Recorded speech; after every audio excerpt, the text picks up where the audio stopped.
أعوذ بالله السميع العليم من الشيطان اللعين الرجيم. بسم الله الرحمن الرحيم. الحمد لله الذي إليه مصائر الخلق وعواقب الأمر. نحمده على عظيم إحسانه ونير برهانه ونوام فضله وامتنانه، حمدا يكون لحقه قضاء ولشكره أداء وإلى صوابه مقربا ولحسن مزيده موجبا.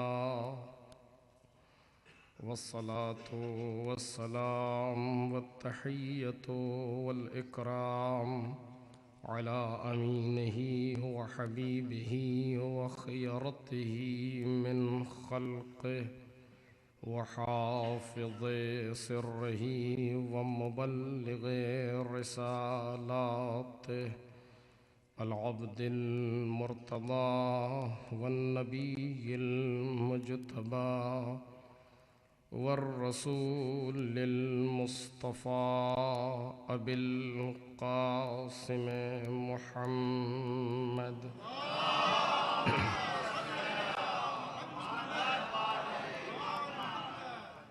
وآله الأطيبين الأطهرين الأكرمين المعصومين المظلومين، الذين أذهب الله عنهم الرجس وطهرهم تطهيرا.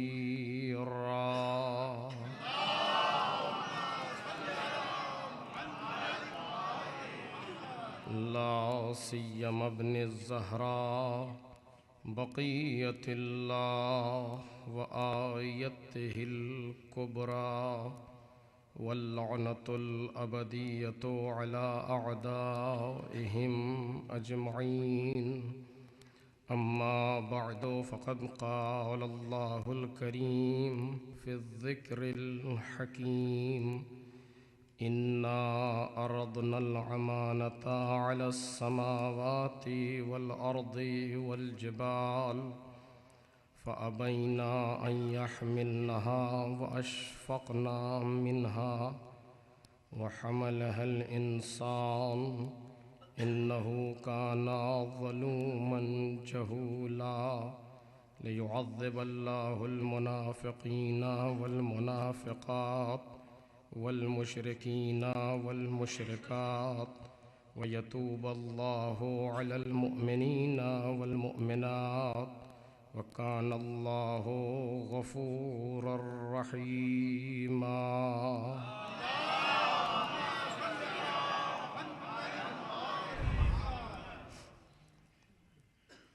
بزرگان محترم اور برادران عزیز،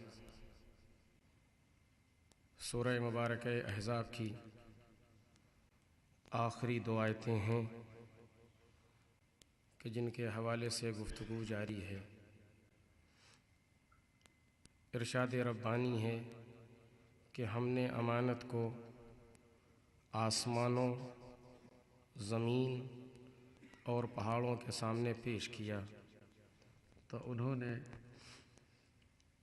اس کو اٹھانے سے انکار کر دیا اور اس سے خوفزدہ ہو گئے۔ انسان نے اس امانت کو اٹھا لیا اور انسان ظلم کرنے والا نادان ہے۔ یہ سب پروردگار عالم نے اس لیے کیا تاکہ منافق مرد اور منافق عورتوں اور مشرکین و مشرکات پر عذاب کر سکے اور مومنین اور مومنات پر بازگشت کر سکے۔ خدا مغفرت کرنے والا رحم کرنے والا ہے۔ اس سلسلے میں جو موضوع زیر بحث ہے وہ انسان اور امانت الہی ہے۔ آج اس مرحلے کی یہ تیسری گفتگو ہے۔ کل تک کی گفتگو اس منزل تک پہنچی تھی کہ یہ جو کہا جا رہا ہے کہ زمین اور آسمان اور پہاڑ امانت کو نہیں اٹھا سکے اور انسان نے امانت کو اٹھا لیا، اس کا مطلب یہ ہے کہ پروردگار عالم نے جب مقایسے کے میدان میں سب کو رکھا تو ایک طرف امانت تھی اور دوسری طرف آسمان و زمین و پہاڑ، لیکن وہ کیفیت اور وہ وزن جو امانت کے اندر تھا وہ ان تینوں میں نہیں تھا۔ لہٰذا اس نے اس زبان میں یہ کہا کہ یہ تینوں امانت کو نہیں اٹھا سکے، نہ آسمان اٹھا سکا، نہ زمین اور نہ پہاڑ۔ انسان نے اس امانت کو اٹھا لیا، یعنی انسان کے اندر پروردگار عالم نے وہ صلاحیت رکھی ہے کہ جو امانت کو تحمل کر سکے۔ کچھ مقدمات ضروری ہیں اس منزل تک پہنچنے کے لیے، لہٰذا ان کو عرض کیا جا رہا ہے آپ کے سامنے کہ پروردگار عالم نے جب صلاحیت کا مقایسہ کیا تو انسان کے اندر وہ صلاحیتیں تھیں، اس نے انسان کے اندر وہ صلاحیتیں ودیت کی تھیں جو امانت کے وزن کو اٹھا سکے اور امانت کو اپنے اندر تحمل کر سکے۔ تحمل، اس لفظ کو یاد رکھیے گا، تحمل امانت کی صلاحیت مالک نے صرف اور صرف انسان کے اندر رکھی ہے۔ اب جب آخری مراحل میں یہ گفتگو آپ کے سامنے آئے گی امانت کے سلسلے میں تو اور بات واضح ہوگی، جو کہ موضوع انسان اور امانت الہی ہے، لہٰذا دو چار فقرے اس حوالے سے کہنا چاہتا ہوں کہ آسمان، زمین اور پہاڑ اگر یہ امانت کو نہیں اٹھا سکے، اس کے معنی یہ تین چیزوں کا جو تذکرہ کیا گیا ہے مالک نے تین جہتیں بیان کی ہیں۔ ایک جہت رفعت ہے، ایک جہت وسعت ہے اور ایک جہت اوزان و وزن و سنگینی ہے، کہ جو انسان کے اندر پروردگار عالم نے رکھی ہیں کہ جب اگر جہت رفعت اور بلندی کی منزل پر یہ آئے گا تو آسمان سے بلند ہوگا، اور اگر یہ اپنی وسعت کی بلندی پر آئے گا تو اس کے دل میں ہم نے زمین سے زیادہ وسعت کو جاگزیں کیا ہے، اور اگر اپنے وزن اور اپنے سنگینی پر آئے گا تو پہاڑوں سے زیادہ محکم اور استوار ہے قلب انسانی۔ توجہ فرما رہے ہیں آپ، یہ گفتگو میری نہیں ہے، جناب مولا کائنات غالب کل غالب علی ابن ابی طالب علیہ السلام۔ عذب شان سے نہج البلاغہ کے اندر ارشاد فرماتے ہیں کہ جہاں پر آپ وصیت کر رہے ہیں اپنے اصحاب کو، وہاں پر یہ جملہ آپ نے ارشاد فرمایا کہ ثم اداء الامانہ، وصیت کرتے ہوئے کہ چیز کی آپ نے وصیت فرمائی ہے، پھر وہاں فرماتے ہیں ثم اداء الامانہ، اور ادائے امانت کی منزل یہ ہے کہ لقد خاب من لیس من اہلہا، وہ انسان خسارے و گھاٹے میں رہا کہ جو اہل امانت میں سے نہیں ہے۔ تو جو فرما رہے جو اہل امانت میں سے نہیں ہے، انہا عرضت علی السماوات المبنیہ والارضین المدحوہ والجبال ذات الطول المنصوبہ، کہ اس امانت کو پروردگار عالم نے پیش کیا، اس کو عارض کیا بلند آسمانوں پر، وسیع زمین پر اور محکم پہاڑوں پر، لیکن وہ اس کا تحمل نہ کر سکے، وہ اس کو اٹھا نہ سکے، اور کوئی چیز ایسے نہیں ہے فلا اعرض ولا اطولا ولا اعلا ولا اعظم منہا، اور اس کائنات میں کوئی شے وہ نہیں ہے جو ان سے زیادہ طولانی ہو، ان سے زیادہ وسیع ہو، ان سے زیادہ عظیم ہو، ان سے زیادہ بلند ہو۔ تو اگر کوئی شے ولمتنع، اگر کوئی شے امتناع کرے بطول وقوت وعز، اگر کوئی شے اپنے طاقت کی وجہ سے، اپنے طول کی وجہ سے، اپنے عز و وقار و استحکام کی وجہ سے کوئی شے امانت کو منع کر سکتی تھی تو ان میں زیادہ چیز پائی جاتی تھی، ان میں زیادہ یہ صلاحیت تھی کہ آسمان اپنی وسعت کی بنیاد پر، اپنی بلندی کی بنیاد پر، زمین اپنی وسعت کی بنیاد پر اور پہاڑ اپنی سنگینی کی بنیاد پر منع کر سکتے تھے، مگر یہ اس سے خوف زدہ ہو گئے، انہوں نے امانت کا تحمل نہیں کیا، انسان نے امانت کو اٹھا لیا۔ جب نتیجے کو آپ ملائیں گے، ایک مقدمے کو دوسرے مقدمے سے ملائیں گے، امانت میں یہ کیفیت ہے کہ جو یہاں نہیں پائی جاتی، ایک مقدمہ، اور دوسرا مقدمہ یہ ہے کہ انسان نے اس امانت کو اٹھا لیا، میں اور آپ اس جملے کو نہیں کہہ رہے ہیں کہ یہ کہا جائے کہ ہم نے اعتبار کر لے جو کل کی گفتگو تھی. یہ وہ کہہ رہا ہے کہ جس کے یہاں سے عہدے حقائق پر ملا کرتے ہیں اور اہلیت و صلاحیت اور ریالٹی کی بنیاد پر ملتے ہیں. وہ یہ کہہ رہا ہے کہ زمین نہ اٹھا سکی مگر انسان نے اٹھا لیا, آسمان نہ اٹھا سکا مگر انسان نے اٹھا لیا, پہاڑ نہ اٹھا سکے مگر انسان نے اٹھا لیا. اس کے معنی یہ ہے کہ میں سب کا خالق ہو کر کے یہ بتانا چاہتا ہوں کہ ہم نے وہ کیفیات جو انسان کے اندر رکھی ہیں وہ نہ زمین میں ہے, نہ آسمان میں ہے, نہ پہاڑوں میں پائی جاتی ہیں. اب انسان اپنی حیثیت کو پہچانے, انسان اپنی شخصیت کو پہچانے. یہ نہیں سمجھنا چاہیے کہ یہ 1.5 میٹر کا اونچا انسان ہے, اس کی رفعت آسمان سے زیادہ بلند ہے. یہ نہیں دیکھنا چاہیے کہ 2 فٹ کے اندر جگہ لے رہا ہے, اس کی وسعت زمین سے زیادہ وسیع ہے. یہ نہیں دیکھنا چاہیے کہ اس کے اندر 60-70 کلو کا وزن ہے, بلکہ یہ پہاڑوں سے زیادہ سنگین ہے. اس کا مطلب یہ ہے کہ قدرت جس انسان کو پہچانوا رہی ہے وہ اور ہے, ہم جس انسان کو پہچان رہے ہیں وہ اور ہے. ایک صلوات پڑھ دیں محمد اور آل.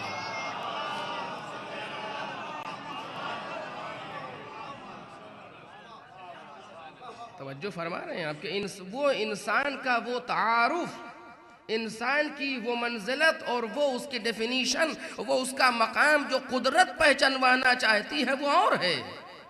اور ہم نے جس انسان کو اور اس کی جن صفات کو سمجھا ہے وہ اور ہے. اور اب یہاں پر ذرا سی بحث سنگین ہوگی, لیکن میں اس کو آسان لفظوں میں کہنا چاہوں گا کہ وہ انسان کہ جس کا تعارف قدرت نے کرایا ہے وہ اور ہے, اور وہ انسان جسے ہم انسان سمجھتے ہیں وہ اور ہے. اس کا مطلب یہ نہیں ہے کہ وہ کوئی اور انسان ہے جو اس عالم میں نہیں پایا جاتا, کہیں اور ہے کہ جس نے اس امانت کو اٹھایا ہے. نہ, چونکہ ظہور قرآن حجت ہے. آج علماء اور مفسرین اس بات پر گواہ ہیں کہ قرآن کا جو ظاہر ہے وہ حجت ہے. قرآن نے انہی لفظوں میں گفتگو کی ہے جو لفظ عرب میں استعمال ہو رہے تھے. آسمان سے الفاظ لے کر کے قرآن نہیں نازل ہوا ہے. اور قرآن کا جو ظاہر ہے وہ آج بھی حجت ہے, اور کل بھی حجت تھا, اور کل بھی حجت رہے گا. تو جب ظہور قرآن حجت ہے تو ظہور نے کے وجہ سے لفظ انسان انہی پر صادق آ رہا ہے جو ہمارے سامنے موجود ہیں. آپ بھی انسان کی فہرست میں ہیں, ہم بھی انسان کی فہرست میں ہیں. یہ انسان ہی ہیں کہ جو ہمارے سامنے دکھائی دے رہے ہیں. اور قرآن یہ کہتا ہے کہ انہوں نے اٹھا لیا ہے اس وزن کو. توجہ کیجئے گا, اس کا مطلب یہ ہے کہ یہ نہیں ہے کہ کوئی اور الگ سے انسان ہے کہ جس نے اس وزن کو اٹھایا ہے. یہی انسان ہیں جنہوں نے امانت کے وزن کو تحمل کیا ہے. تو جب یہی ہے تو پھر اس کا مطلب کیا ہے کہ جو قدرت پہچانوا رہی ہے وہ اور ہے, جو ہم پہچان رہے ہیں وہ اور ہے.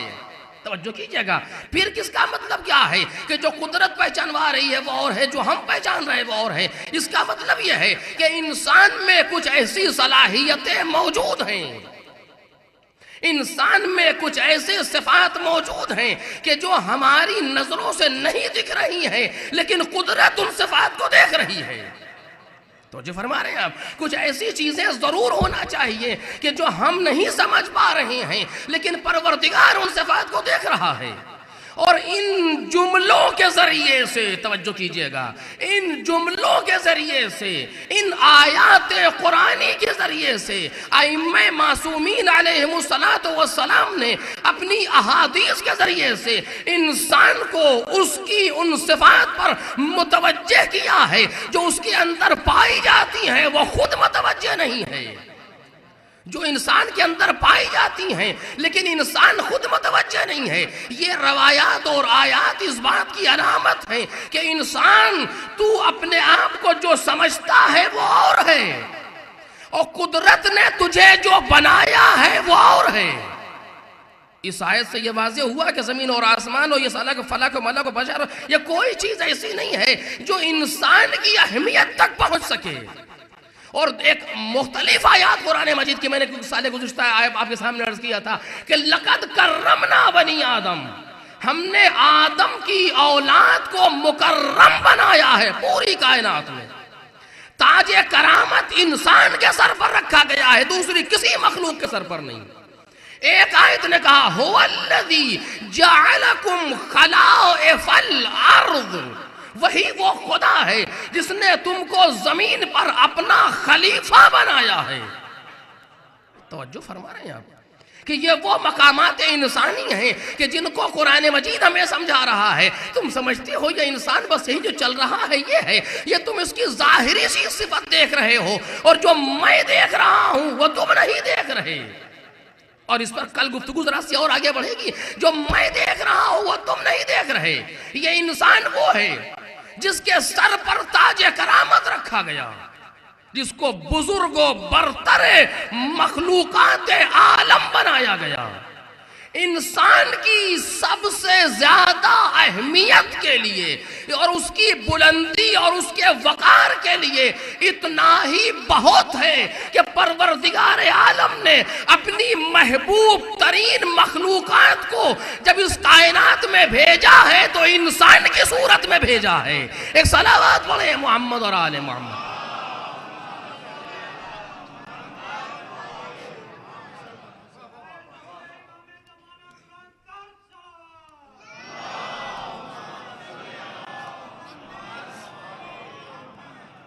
جناب انسان کی اس صفت کے لیے اور اس کی اہمیت کے لیے یہی بہت ہے. صرف سوچنے کی بات ہے، یہ بہت ہے کہ کائنات عالم امکان کی، اب ان جملوں کی وضاحت نہیں کر سکتا، عالم امکان کی محبوب ترین شخصیتیں جو پروردگار کے پاس تھیں، ان کو جب مالک نے اس دنیا میں بھیجا تو انسان کی صورت میں بھیجا. اگر انسان سے بہتر کوئی دوسری مخلوق ہوتی کارخانہ قدرت میں تو پروردگار ان صورتوں میں ان مخلوقات کو بھیجتا. انسان کی صورت میں بھیجنا اس بات کی علامت ہے کہ سب سے اہم مخلوق کا نام انسان ہے، کہ جس کے سر پر پروردگار عالم نے تاج کرامت رکھا ہے. هُوَ الَّذِي جَعَلَكُمْ خَلَائِفَ الْأَرْضِ، وہی وہ ہے جس نے تم کو زمین پر اپنا خلیفہ بنایا ہے. مقام خلافت الہیہ انسان کے پاس ہے. توجہ فرما رہے ہیں اب، یہ معمولی الفاظ نہیں ہیں، ہم خالی ٹیپ ریکارڈ کے طریقے سے ادا کر رہے ہیں. اہل ہیں جو ان الفاظ کی تہ تک پہنچتے ہیں کہ مقام خلافت الہیہ کے معنی کیا ہیں، کہ پروردگار نے مقام خلافت انسان کے حوالے کیا ہے. هو الذی جعلکم خلائف الارض. اگر یہاں تک بات آ گئی تو اب دو لفظ کہوں گا کہ اس کا مطلب یہ ہے کہ انسان میں کچھ ایسی جہت اور کوئی ایسی سمت ہونی چاہیے کہ جس سے ہم بے خبر ہیں اور وہ ہمیں باخبر کرنا چاہتا ہے. ہم تو سمجھتے ہیں کہ انسان یہی ہے کہ جو کھاتا ہے، پیتا ہے، چلتا ہے، پھرتا ہے، تولید نسل، بچے اولاد اور مر گیا، ختم ہو گیا. کہا نہیں، یہ تو نہیں ہے. اگر انسان یہی ہوتا ہے تو پھر انسان و حیوان میں فرق کیا ہے؟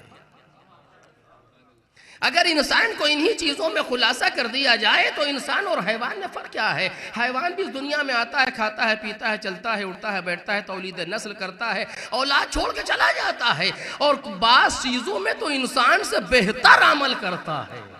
توجہ کر رہے ہیں آپ کہ بعض چیزوں میں انسان سے بہتر عمل کرتا ہے اور اس کے پاس وہ قوت ادراک ہے جو انسان کے پاس نہیں ہے. بعض جگہوں پر آپ دیکھیں کہ کتنی ایسی چیزیں ہیں، مثلا زلزلہ ہے، جانور محسوس کر لیتا ہے، آنے سے پہلے انسان نہیں محسوس کر پاتا. بہت سی چیزیں ایسی ہیں کہ جس کو انسان بارش ہونا ہے انسان محسوس نہیں کر پاتا، لیکن جانور اس سے پہلے محسوس کر لیتا ہے. آپ کے سامنے ایسے واقعات موجود ہیں، میں زیادہ بیان کرنا نہیں چاہتا، کہ جہاں پر جانور پہلے حس کر لیتا ہے. پروردگار عالم نے اس کو ایسا بنایا ہے، اس کے اندر وہ سینسٹیو چیزیں رکھی گئی ہیں کہ جو اس کی بنیاد پر وہ حس کر لیتا ہے. انسان میں نہیں رکھی گئی تاکہ تم اپنے ذریعے سے ان تک پہنچو. آج بات واضح ہو جائے، اپنے ذریعے سے ان تک پہنچو. ہم وہاں یہ چیز دے رہے ہیں جو نہیں پہنچ سکتے. اگر تم پہنچ سکتے ہو تو ہم تمہیں وہ چیزیں دیں گے نہیں، بلکہ تم خود پہنچو. اور آپ اگر ذرا سی مثال بالکل سامنے دیکھنا چاہیں تو ساری چیزیں پانی میں خود بخود تیرتی ہیں سوائے انسان کے. کسی بھی حیوان کو آپ پانی میں ڈالیں فوراً تیر ادھر نکل جائے گا، لیکن انسان یہ کام نہیں کر پاتا کیونکہ اس میں خود سیکھنے کی طاقت موجود ہے. جہاں سیکھنے کی طاقت ہے وہاں قدرت نے دیا نہیں ہے، سیکھو. اور جہاں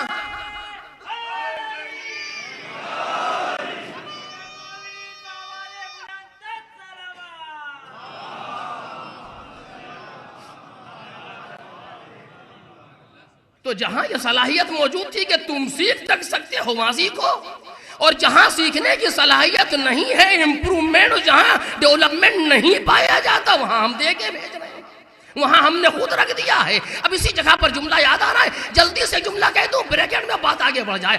اسی لیے ائمہ معصوم پیغمبر کی صفت میں قرآن مجید نے ایک لفظ کہا ہے، میں آپ کو انشاءاللہ اس کی وضاحت میں اور بعد میں عرض کروں گا، آج ترجمے کی حد تک، کہ یعلمکم ما لم تکونوا تعلمون۔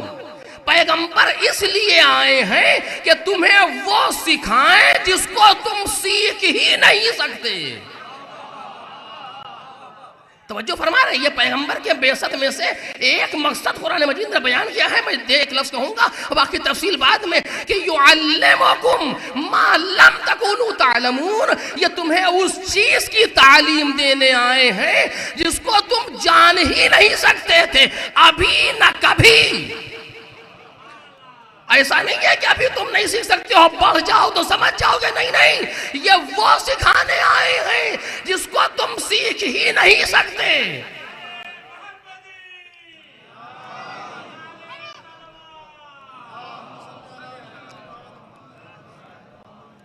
یہ تمہیں وہ سکھانے آئے ہیں جس کو تم سیکھ ہی نہیں سکتے۔ یہ تمہیں سونا بنانا نہیں سکھائیں گے، تم خود سیکھ لو گے۔ یہ تمہیں بہت سی چیزیں اس طرح کی ہیں جس کو بنانا نہیں سکھائیں گے، تم خود سیکھ لو گے۔ یہ مشینری بنانے کے لیے نہیں آئے ہیں، تم خود جان لو گے۔ یہ ٹیکنالوجی پڑھانے کے لیے نہیں آئے ہیں، تم خود سمجھ لو گے۔ یہ میڈیکل سائنس تم کو نہیں پڑھائیں گے، تم خود سمجھ لو گے۔ کمپیوٹر تم خود بنا لو گے، چاند تک خود بھی پہنچنے کی کوشش کرو گے۔ یہ ساری باتیں تم کر لو گے، یہ نہیں بتائیں گے۔ یہ وہ بتائیں گے جسے تم کر ہی نہیں سکتے۔ اور اگر آپ توجہ کریں اس جملے پر تو اسی سے بات آگے بڑھ رہی ہے، واپس آگے اپنے موضوع پھر، کہ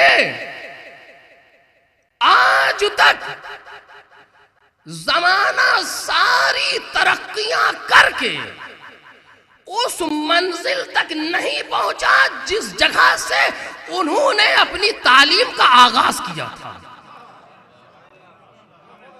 توجہ کیجئے گا جو میں عرض کر رہا ہوں، آج ساری ترقیاں ہونے کے باوجود انسان اس منزل کو نہیں چھو سکا جہاں سے انہوں نے اپنی تعلیم کا آغاز کیا تھا۔ تعلیم کا انجام تو بہت پرے ہے، ابھی وہاں نہیں پہنچ سکے جہاں سے تعلیم شروع کی تھی محمد اور آل محمد علیہ السلام نے۔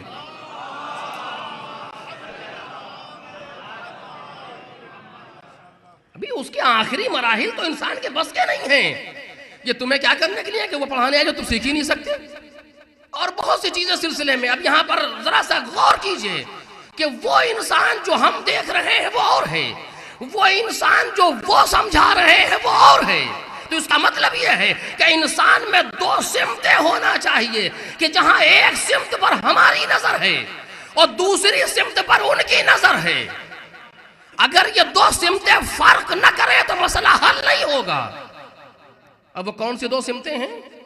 وہ دو سمتیں یہ ہیں جو انسان میں سامنے نظر آتی ہیں، کہ ایک انسان کا مادی اور جسمانی رخ ہے، اور دوسرا انسان کا معنوی اور روحانی رخ ہے۔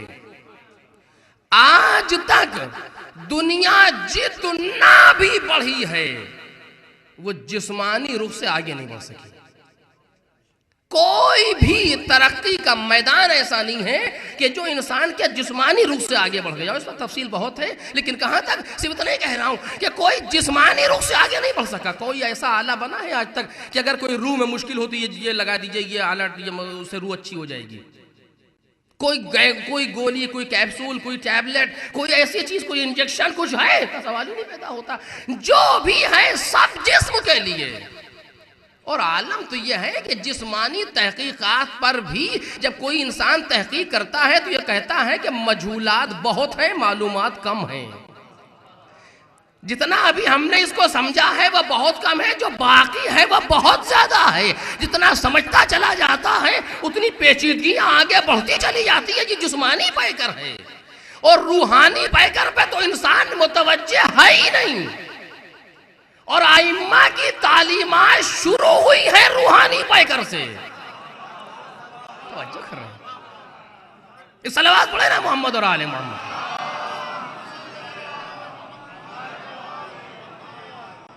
تعلیمات ائمہ معصومین، تعلیمات جناب پیغمبر علیہ اعلیٰ التحیت والکرم، یہ تعلیمات شروع ہوئی ہے روحانی پیکر سے. یعلمہم الکتاب والحکمہ ویزکیہم، یہ ان چیزوں کے لیے پروردگار کو بھیجا گیا. پروردگار نے ان کو بھیجا یتلو علیہم آیاتہ ویزکیہم ویعلمہم الکتاب والحکمہ، تزکیے کے لیے آئے ہیں انسان کے، اس تعلیم کے لیے آئے ہیں جو یہ جان ہی نہیں سکتا ہے، وہ روحانی تعلیم ہے.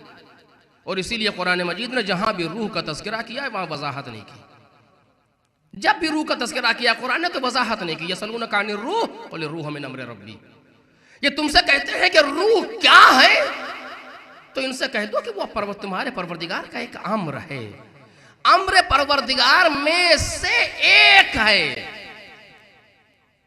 یعنی یہ جواب ہے پروردگار کا انسان کو، وہ بھی قرآن کے اندر، کہ تم سے روح کے بارے میں یسألونک عن الروح، وہ تم سے روح کے بارے میں سوال کرتے ہیں تو قل الروح من امر ربی، ان سے کہہ دو کہ روح پروردگار کے امر میں سے ہے. یہ جواب دیا ہے قدرت نے. اب میں بار بار اس لفظ کو کہہ رہا ہوں، آپ نے پہچانا کہ اگر کسی انسان عالم کے پاس جایا جائے تو وہ جواب صحیح دے گا، اور قدرت جواب دے رہی ہے انسانوں کا، وہ بھی قرآن میں. تو لفظ روح تو کچھ سمجھا بھی تھا انسان، امر رب کو وہ بھی نہ سمجھ سکا، لیکن قدرت نے جواب دے دیا کہ تم روح کو نہیں سمجھ سکتے اس لیے کہ وہ ہمارے امر میں سے ہے. پہلے امر الہی کا ادراک کرو تو روح تمہاری سمجھ میں آئے. اور پھر اس کے بعد قدرت آگے بڑھ کے ایک لفظ کہتی ہے قرآن مجید ہی میں کہ وَمَا أُوتِيتُم مِّنَ الْعِلْمِ إِلَّا قَلِيلًا، تمہیں علم ہی کہاں دیا گیا ہے مگر یہ کہ بہت کم. اس کا مطلب کیا ہے؟ پروردگار کوئی توہین کر رہا ہے تو انسان کی، کہا نہیں، میں جس کو میں نے خود بنایا میں اس کی توہین نہیں کر رہا ہوں، لیکن میں ایک حقیقت کی طرف متنبع کر رہا ہوں. توجہ کیجئے گا، ایک حقیقت کی طرف متنبع کر رہا ہوں. وہ حقیقت یہ ہے کہ تم کو ہم نے بہت کچھ دیا ہے، لیکن تم اپنے آپ پر رہ کر کے اگر پہنچو گے تو جسم تک، جب روح کے بارے میں سوال کرو گے تو علم بہت کم ہے اس کو سمجھنے کے لیے. جیسے کوئی باپ سے اگر کوئی بیٹا سوال کرے اپنے باپ سے کسی بہت بڑے فلسفی مسئلے کے بارے میں، تو باپ مسکرا کے جواب دیتا ہے کہ بیٹا ابھی آپ کی عمر بہت کم ہے. یہ توہین نہیں کر رہا ہے، لیکن بتانا چاہتا ہے کہ اس عمر کے درجے میں تم اتنی بڑی شے سمجھ نہیں سکتے. قدرت انسان کو جواب دے رہی ہے کہ جتنا میں نے تمہیں دیا ہے اتنے میں تم روح کو پوری طرح درک نہیں کر سکتے، لہٰذا ایسے کچھ بھیجے ہیں جو تمہیں روحانی تعلیم دے. تم اس کو نہیں پا سکتے اپنے آپ سے، اسی لیے کہہ رہا ہوں کہ یعلمکم ما لم تکونوا تعلمون، تم کو وہ پڑھائے گا جس کو تم سمجھ ہی نہیں سکتے. آپ نے پہچانا، میں نے ایک لفظ کہا آپ کے سامنے کہ امر رب میں سے ہے، اور آج تک انسان، ایک لفظ کہہ رہا ہوں میرے عزیزو، آپ اہل نظر ہیں، آج تک انسان کی روح پر کوئی تحقیق نہیں کر سکا. انسان مادی ائمہ کے تعلیمات سے ہٹ کر کے عرض کر رہا ہوں، دنیا کی تمام ترقیاں ابھی روح کو نہیں سمجھ سکیں. اس کا مطلب یہ ہے جب روح نہیں سمجھ سکی تو امر رب بھی نہیں سمجھ سکتی. نہیں، میں ایک بات کہنا چاہتا ہوں، یاد رہے گی کہ امر کو بھی نہیں سمجھ سکتی، چونکہ روح امر میں سے ہے، پورا امر نہیں ہے، امر کا کچھ حصہ روح ہے. تو جب اس کچھ حصے کو نہ سمجھ سکی دنیا تو امر کو کیا سمجھے گی؟ ہے کہ نہیں ہے؟ جب کچھ حصے کو من امر ربی من تبعیضیہ ہے، بعض کے لیے آتا ہے، امر کا کچھ حصہ روح ہے. ایک صلوات پر محمد اور آل محمد.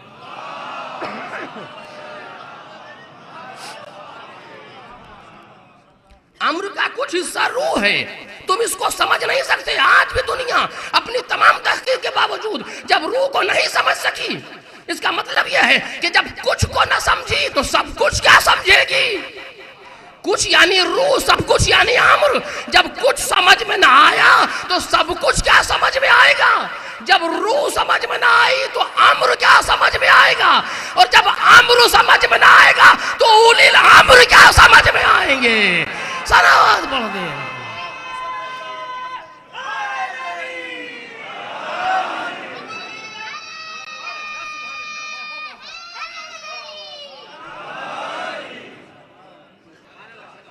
جب روح نہیں سمجھ میں آئی جو کچھ ہے تو پھر امر کیا سمجھ میں آئے گا جو سب کچھ ہے؟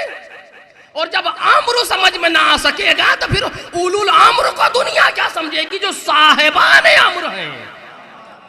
پہچانا آپ نے؟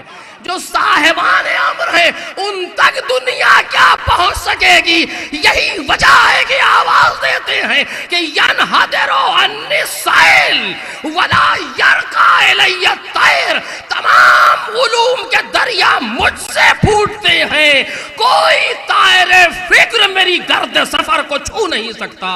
ایک صلوات پڑھ دے محمد رسول اللہ.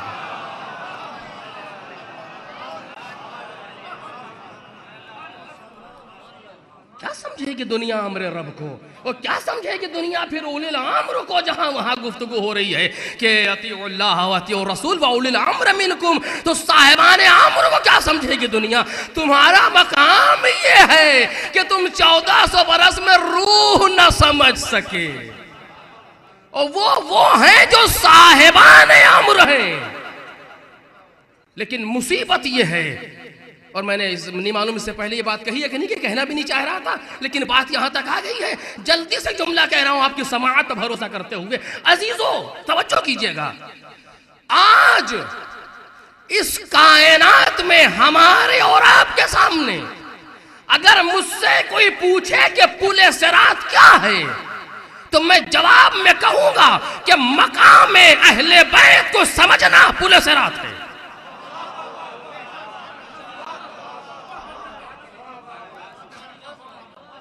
آج اس وقت اس دنیا میں صلوات اللہ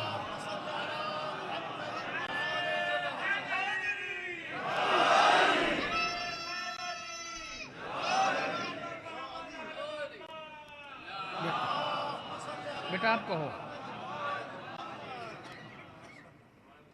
اب لگاؤ بیٹا، آپ کہو، اب کہو نعرہ.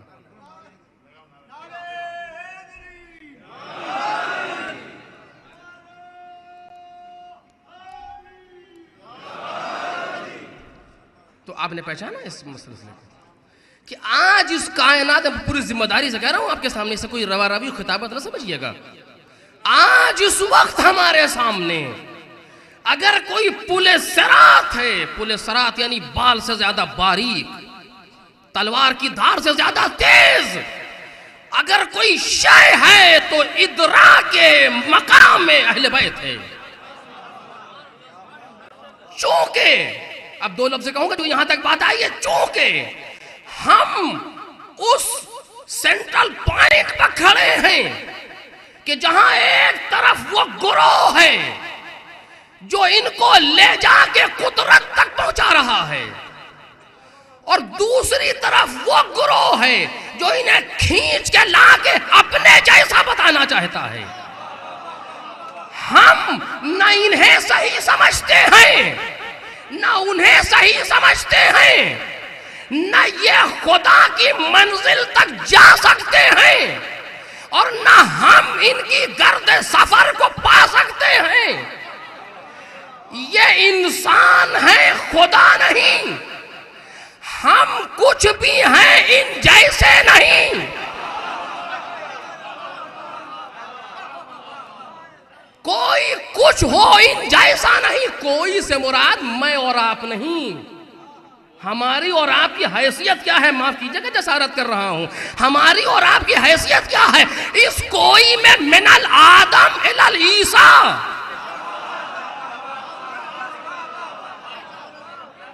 من الآدم الی العیسیٰ کوئی ایسا نہیں ہے جو ان کے گرد سفر کو پا سکے. یہ ایک مرحلہ، لیکن یہ ربوبیت کی منزل پر نہیں ہے. دوسرا مرحلہ، نہ وہاں کہنے میں کوئی تکلف ہے، نہ یہاں کہنے میں کوئی تکلف ہے.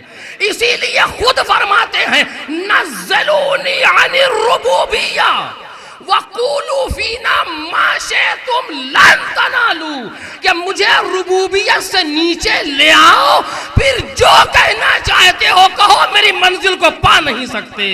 ایک صلوات پڑھ دے محمد اور آل محمد۔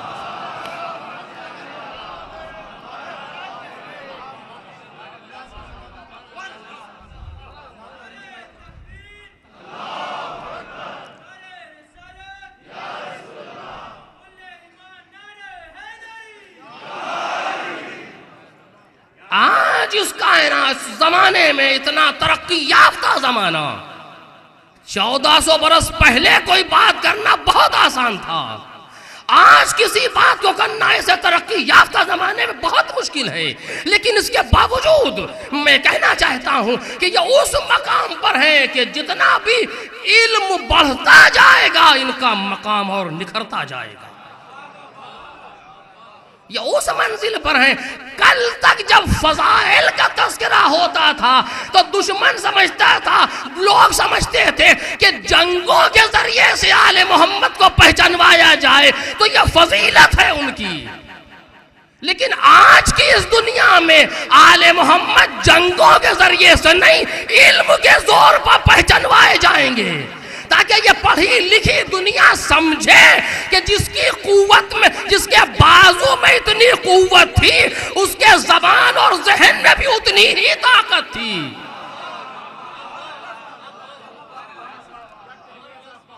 ہماری کوتاہ نظری یہ ہے کہ ہم آل محمد کو کسی ایک روح سے دیکھتے ہیں اور سمجھتے ہیں بس یہی اور تمام شد۔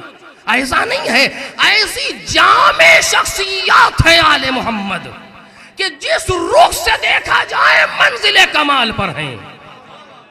مصیبت یہ ہے کہ ہم نے آل محمد کو کائنات کے سامنے پیش نہیں کیا۔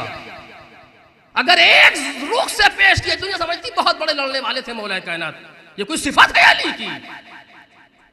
اس کی شمشیر کیا وزن کو آپ سوچ رہے ہیں؟ میں اس کی ابروؤں کے اشارے پر اتنا وزن دیکھ رہا ہوں، اشارہ کرتے تو کائنات میں تہوبالا ہو جائے۔ میں کیا بتاؤں، کچھ باتیں کہیں نہیں جا سکتی ہیں سامنے جو بیان کر رہا ہوں۔ ذوالفقار نازل ہو گئی، علم دے دیا، یہ جنگ فتح کی، وہ جنگ، یہ چیزیں بہت چھوٹی ہیں علی مرتضیٰ کے سامنے۔ ان چیزوں کو فضیلت کہنا منقصت ہے۔ یہ چیزیں فضائل کیا بنے گی مولا کائنات کے لیے؟ وہ جس کے اشارے پر کائنات گردش کر رہی ہے، کہ جہاں آواز دیتے ہیں کوئی روح میرے امر کے بغیر حرکت نہیں کر سکتی، وہاں ہم یہ کہ مولا کائنات نے مرحب کو لیا، بڑا کام کر لیا، بڑا کام آپ کے لیے ہوگا۔ علی جیسے انسان کے لیے یہ سب کھیل ہے، دوسری چیزیں ہیں، یہ کوئی چیزیں فضائل مولا کائنات کے دامن میں اس طرح سے نہیں آتی جو علی کی فضیلت کا حق ہے۔ وہاں جب منزل پہنچتی ہے مولا کائنات کی، اور اب بات آ ہی گئی ہے، جلدی دو جملے سنیے، جب وہاں منزل آتی ہے مولا کائنات کی تو آپ دیکھیے پوری تاریخ میں علی نے کسی چیز پر افتخار کیا ہو، ہم اور آپ افتخار کر رہے ہیں وہ دوسرا مرحلہ ہے، لیکن خود وہ شخص کسی چیز پر افتخار نہیں کرتا۔ کوئی کبھی نہیں کہتا کہ میں اتنا بڑا ہوں کہ میرے افتخار کے لیے یہ کافی ہے کہ ذوالفقار نازل ہو گئی۔ ذوالفقار آ گئی تو کون سی خاص بات ہے مولا کائنات کے لیے؟ آپ نے بازار سے قلم خرید لیا، کوئی خاص بات نہیں ہے۔ اس کارخانے میں کہ جہاں پر ساری چیزیں ان کی مرضی پر ہوں، وہاں سے ذوالفقار آ گئی۔ ہمارے لیے ذوالفقار ہے، علی کے لیے کیا ہے؟ یہ ذوالفقار کی فضیلت ہے کہ دست علی میں آئی۔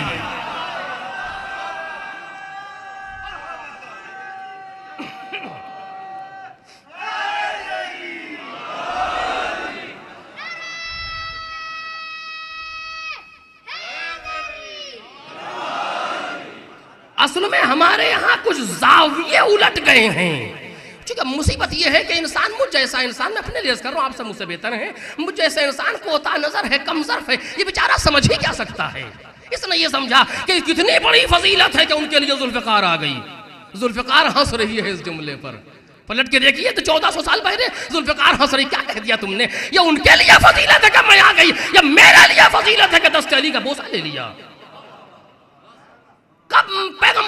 بستر بس ہو گئے. یہ آپ کے لیے دوسروں کے لیے فضیلت ہے جنہیں بستر پیغمبر نصیب نہ ہو. جو نفس پیغمبر ہے اس کے سامنے بستر کی حیثیت کیا ہے؟ میں کہاں تک آپ کے سامنے عرض کروں؟ تو ایک وہ منزل ہے کہ لے جا کر کے قدرت تک پہنچایا جا رہا ہے اور وہ نعرے لگائے جا رہے ہیں جو عین ہے شرک. اور ایک یہ منزل ہے کہ کھینچ کے انسان لاتا ہے، اس منزل پر لا رہا ہے کہ اس سے زیادہ سوچ نہیں سکتا آل محمد کے لیے. لیکن وہ خود کیا کہتے ہیں؟ فرماتے ہیں الہی کفا بعزا ان اکون لک عبدا وکفا بفخرا ان تکون لی ربا. پروردگار میری عزت کے لیے یہ کافی ہے کہ میں تیرا بندہ ہوں، اور میرے افتخار کے لیے یہ بہت ہے کہ تو میرا رب ہے. کوئی فخر کیا ہے مولا کائنات کسی چیز کے اوپر؟ یہ جنگ فتح کر لی علی نے، وہاں یہ سورہ نازل ہو گیا مولا کائنات کے لیے، وہ آیت نازل ہو گئی علی کے لیے. دوسروں کے لیے فخر کی بات ہے. جو خود قرآن ناطق ہے اس کے لیے آیت نازل ہونے میں افتخار کیا ہے؟ جو خود امر الہی ہے، جو خود کہتا ہے انا علم اللہ، میں اللہ کا علم ہوں، وہاں یہ چھوٹی چھوٹی چیزیں فضائل کیا بن سکتی ہیں اس کے سامنے؟ دنیا کی کوئی شے ما سوا اللہ علی کے لیے فضیلت نہیں ہے. کوئی شے ما سوا اللہ مولا کائنات کے لیے فضیلت کے دائرے میں نہیں آ سکتی، کیونکہ علی خود فرماتے ہیں کفا بعزا ان اکون لک عبدا، یہ میرے عزت کے لیے بہت ہے کہ میں تیرا بندہ ہوں، اور یہ میرے فخر کے لیے کافی ہے کہ تو میرا رب ہے. یعنی سمجھا دیا علی نے کہ سوچو میری عزت اور میرے افتخار میں میرے اور خدا کے درمیان کوئی واسطہ نہیں ہے. کسی ماں سے واللہ کو میرے لیے فضیلت بنا کے نہ لانا. اگر میری فضیلت ہے تو یہ ہے کہ وہ میرا رب ہے، یعنی اس کی ربوبیت میں میں ضم ہوں. اب جہاں تک وہ ربوبیت جا رہی ہے اس کی، وہیں تک میری ولایت کا دامن بڑھتا چلا جا رہا ہے. ایک صلوات پڑھ دیں محمد.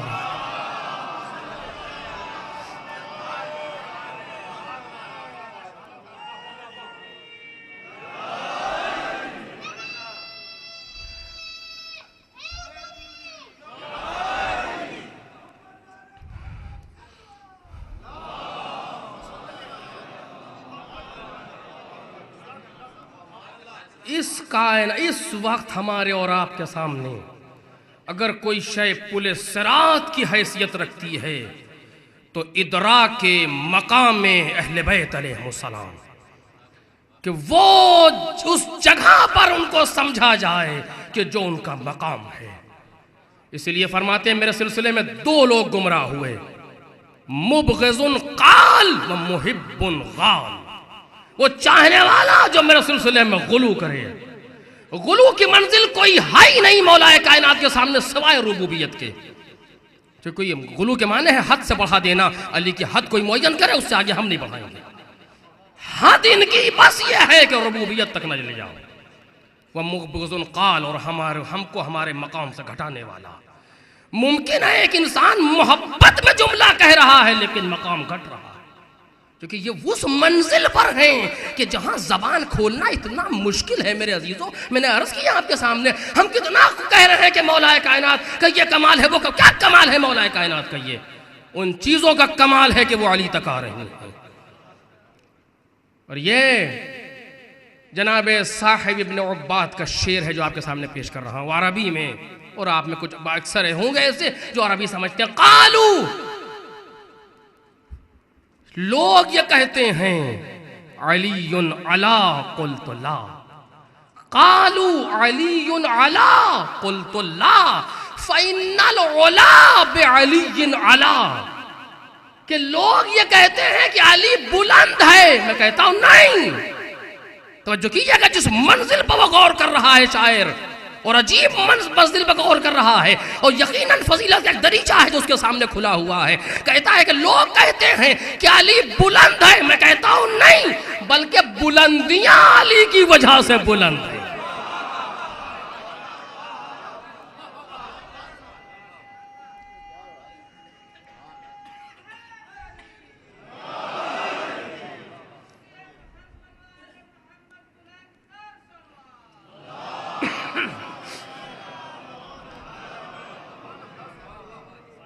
میں کہنا تو کچھ اور چاہتا تھا اس مقام پر، لیکن بات یہاں تک آ گئی، اسی مقام پر بات کو روک رہا ہوں کہ یہ وہ مقام ہے ان کا کہ جس کا ہم کو آپ کو چاہیے کہ دعا کریں پروردگار سے کہ پروردگار ہمیں توفیق دے کہ ہم مقام اہل بیت کو در کر سکیں۔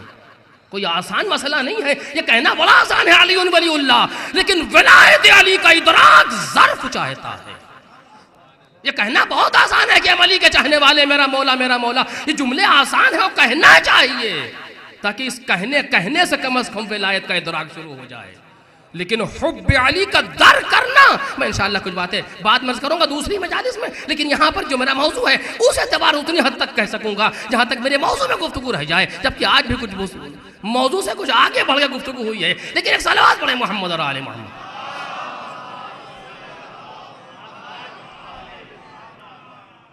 کہ ہم جب ان کو اپنی طرف سے دیکھتے ہیں تو منزل کچھ اور ہوتی ہے، لیکن جب وہ خدا کی طرف سے دیکھے جاتے ہیں تو منزل کچھ اور ہوتی ہے۔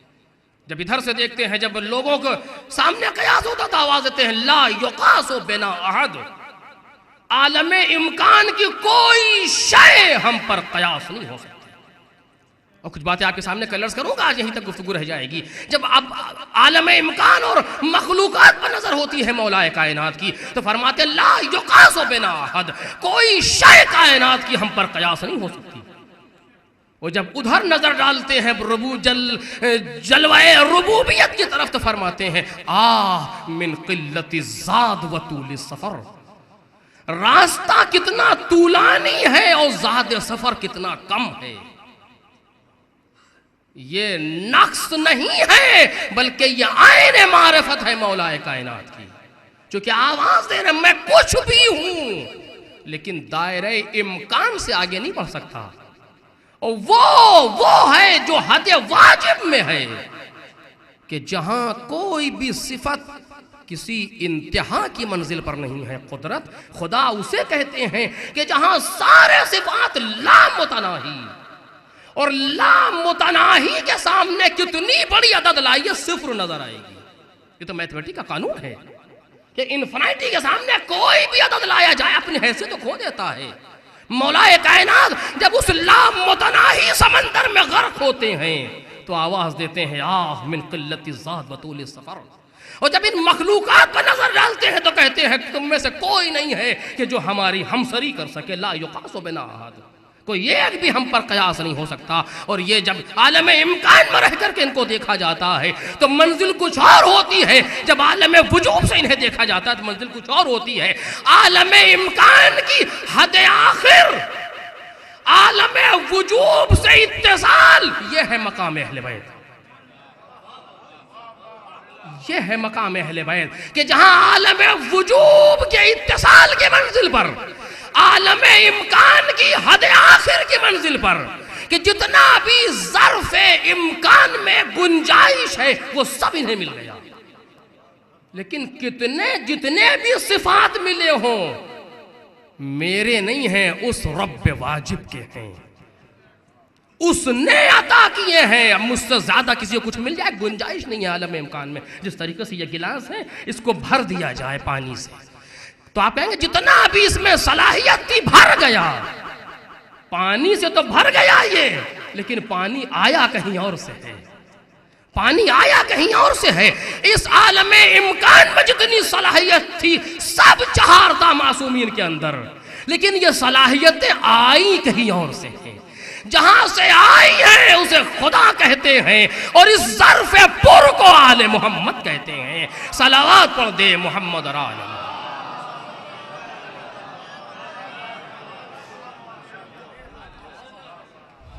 بس عزیزو، اس سے زیادہ دامن وقت میں گنجائش نہیں ہے کہ وہ کہ جہاں فضیلتیں ان کا طواف کر رہی ہوں،